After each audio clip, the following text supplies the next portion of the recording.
햄버거 최대 몇 개까지 드시나요? 오늘은 유명한 햄버거 메뉴에 대해 알아보려고 해요. 유명 햄버거 프랜차이즈인 맥도날드의 메뉴인데 사실 처음에는 피츠버그 지점에서만 팔던 메뉴예요.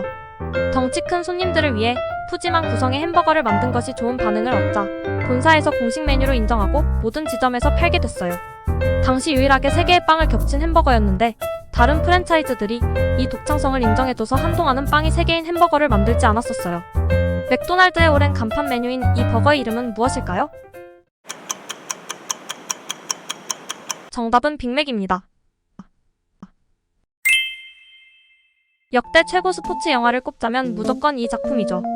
사채꾼의 하수인으로 밑바닥 인생을 살던 주인공이 꿈을 버리지 않고 노력하여 성장해 나가는 것이 주된 스토리예요. 이 영화의 대본은 주연 배우가 직접 썼는데 당시 무명 배우인 자신을 주연으로 써야 한다는 조건을 내걸어서 많은 영화사들로부터 계약을 거절당해요. 결국 한 제작사와 계약에 성공하지만 총 제작비는 겨우 100만 달러인데다 촬영 기간도 한 달이 채 안 되게 주어졌어요.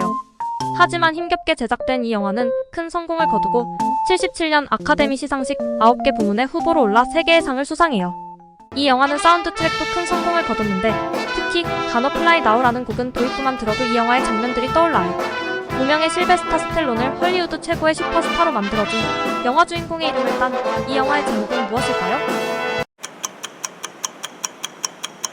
정답은 로키입니다. 나만을 도와주는 비밀 친구가 있으면 참 좋겠죠? 그럴 때는 친구들과 이 놀이를 해보세요.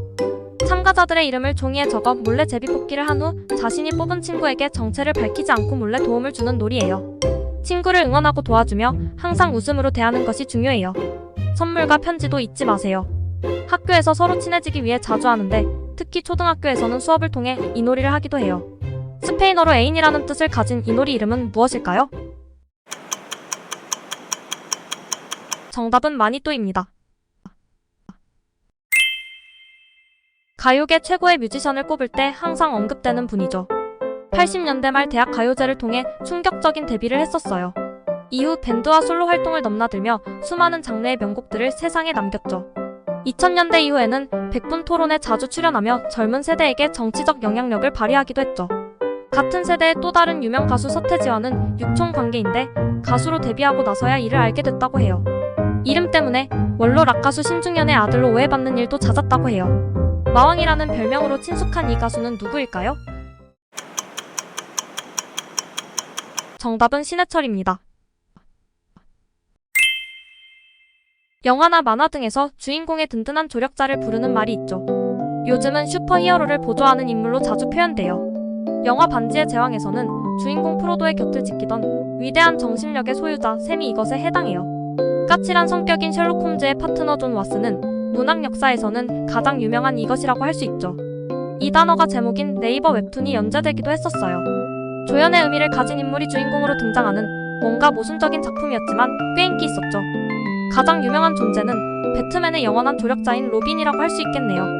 사실 미국인들도 어원을 잘 모른다는 이 영어 단어는 무엇일까요? 정답은 사이드킥입니다. 주윤발 주연의 영웅본색이라는 영화 아세요?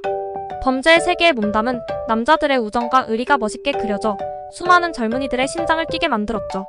주인공을 흉내내 성냥개비를 입에 물고 다니기도 하고 선글라스와 트렌치코트 패션이 유행하기도 했었어요.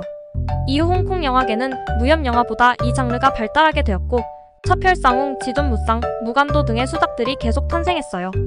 한국에서는 달콤한 인생, 신세계 등이 이 장르에 속하죠. 프랑스 평론가에 의해 검은 주제를 다룬 검은 영화로 정의된 이 장르를 무엇이라고 할까요? 정답은 느와르입니다. 2009년 삼양라면 CF예요. 어라? 이 노래는? 하시는 분들도 계실 거예요. 원곡이 80년대 후반 한국에서 데이트한 오락실 게임의 배경음악이거든요. 마녀의 저주를 받아 드래곤이 돼버린 쌍둥이들이 납치된 여자친구들을 구하러 탑을 올라가는 게임이에요. 드래곤이지만 불을 쏘진 못해요. 대신 귀여운 방울로 적을 무찔러요. 엄청 쉬워 보여서 어린아이나 여성들도 즐겨했지만 사실 이 게임을 클리어하는 것은 매우 어려운 일이었죠. 충격적인 결말인 진엔딩을 보기 위해서는 숨겨진 커맨드를 입력해야 하는 것이 밝혀져 화제가 됐었어요. 아직도 문방구 앞에서 자주 볼 수 있는 이 게임의 제목은 무엇일까요?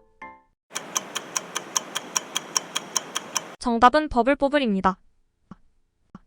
재미있는 시간 되셨다면 구독과 좋아요 부탁드려요. 다음엔 더 재밌고 유익한 퀴즈들로 돌아올게요. 그럼 저는 이만 빠잉.